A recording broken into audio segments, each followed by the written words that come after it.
Hello there, it's Carlo. Welcome guys to another video. Hope you're all doing well today. So I thought to sit down, I've got the house all to myself, and give you some a few updates about what's happening. And firstly, I don't know if you remember guys that I bought the Amber grip for my controller, so I could hold my iPad Air 2 on this controller. I bought the product and it was really flimsy. I mean, it was sort of flopping around all over the place. It wasn't holding the iPad in place properly. But I have sort of come up with a solution, and I'm going to show you that quickly now. So I get obviously you get the metal sort of brush finished ball joint with the pack that you buy. I'll put a link in the description below. Yes, the product is absolutely awful.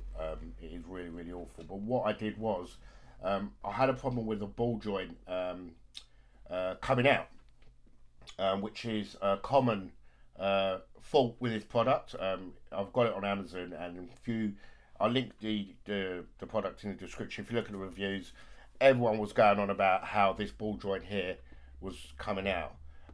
It should just move. Now that was the problem I was finding with the actual connection for the iPad Air. So what I did was I super glued with some really strong glue the ball joint into the grip, so now it doesn't move. So now I'll just put it on for you guys. So all I have to do is, like, this is in the bag, so when I want to sort of use it, I just pop. I'll show you now guys. I basically pop the thing on, and then I'll give it a good old tighten, and then I just basically tilt it up just a little bit, because if you don't, this bracket here is going to get in the way of the thumbstick, sorry, left thumbstick here. So I sort of tilt it up just a little bit, and then I'll get my iPad Air 2. I basically pop it on, and boom. It is a bit floppy because sometimes, but you've just constantly got to tighten this. But I mean, this is not designed for this controller, but as long as you sort of keep it straight and don't go left and right and make any rapid sort of movements. Like if I was to tip it like that, it just goes a little bit, but generally you're going to keep an iPad straight anyway for when you're flying. So hopefully that sorted that problem out. Like I said guys, you know, the real estate, need a lot of real estate when you're flying a drone. The bigger the real estate, the better, so you can see what's going on. So yeah, that is an update on that. So that went not too bad. I might have to put some adjustments to the actual connection to the actual arm, which is just there. This bit here does get a bit loose, but I might put some grips onto that so it can tighten a bit more, or maybe put a bolt into the side just to tighten it. But obviously it's got to be put away, so this has got to move and go around the back. So at least it's a sort of temporary fix, so I can use the iPad Air, because I was using my Galaxy S6. But the thing is, it's great, absolutely great for this drone, but the problem I was having is visually, it's way too small to see what's going on. And it's off, especially when it's a sunny day, it's very difficult to see the screen.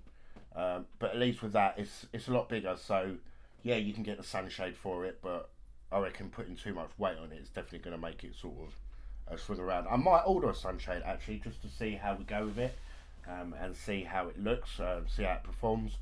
But good news is I'm going on a break next week, which is going to be travelling all the way across France, to the bottom of France. I'm taking the drone with me, going with the family, and I'm going to try and get as much footage of that break as I possibly can. I've plotted in some places that I want to go to fly the drone, to get some really nice shots for you guys for the channel. So that's going to be great. We're going to go to the Dune Desert, We're going to go to some really stunning places to get that drone up and just take it and fly it and get some really, really excellent shots. So that is going to be cool. I will keep you updated on that and try and do as much vlogging for that break as possible. But what I'll have to do is, I'm not taking my MacBook Pro with me on holiday away. So what I'll do is I'll be away for 9 days. And then as soon as I get back, I'll edit it all up the best I can and get it uploaded to the channel. And that will be happening towards the end of the month. So if you see sort of like a little bit of a 9-day absence, you know that's exactly what I'm doing. It should be fun, a bit of an adventure. I'm going to try a few things with the follow me mode in the car. I know you've probably seen that sort of loads of times on my channel. I've got 3 drones in general. I've got the MX, which is the cheap budget piece of crap that flew away. If you look back at my previous videos, I've never flown that since because it's awful. I've got the Phantom 3 Professional and I've got the Phantom 3 Standard. Now the Phantom 3 Professional, I keep that for professional work. I keep that for when I'm doing some bits for clients and stuff like that. My Standard is my fun drone, my practice drone. Literally, if we decide to just, pop out, like this is the controller for it that I've just showed you here. That controller, by the way, holds this tablet fine, so it's no problem. The problem I was having was with this controller. So when I go out for like at the park, or I can just quickly grab that and take that, and that's like my sort of secondary, or the Standard is like my secondary drone, if that makes sense. So if anything goes wrong with this, yes, it would upset me, but then I could still fall back on the Professional. And the Professional I keep safe because that's the money making drone, if that makes sense. The Standard is my fun drone to go out to the park with the kids, with which quite a few videos you've seen on my channel now. Yesterday's one was shot on the Phantom 3 Professional, but I always try and downscale my videos to 1080p, and it's just purely for upload time. I like to get my videos out there. Now I have got excellent broadband connection in my house, really good. I've got BT Infinity 2, so it's like super fast. But I sort of like to get things done, and 1080p is fine when I upload, because not a lot of people watching 4K anyway yet. But in the future, when everyone's sort of like forgotten about sort of 1080p, and then 4K becomes just as popular on YouTube as 1080p, then my videos will start being not downscaled. They'll be just uploaded raw after editing to YouTube. So guys, yeah, it's going to be a really exciting month. I'm going roughly around the 24th, 25th. We're going to drive down there. Like I said, I want to get some really nice follow me moves in the car. We're going to be doing some point of interest. We're going to be doing loads of cool stuff with the drone. I'm going to be pushing the Standard to the limit.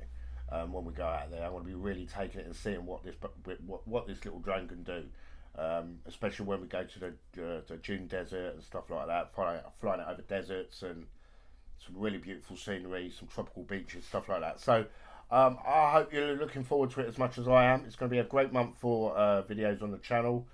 We've got some really cool stuff coming up in the future, really cool stuff. So if you're not subscribed, guys, hit the subscribe button.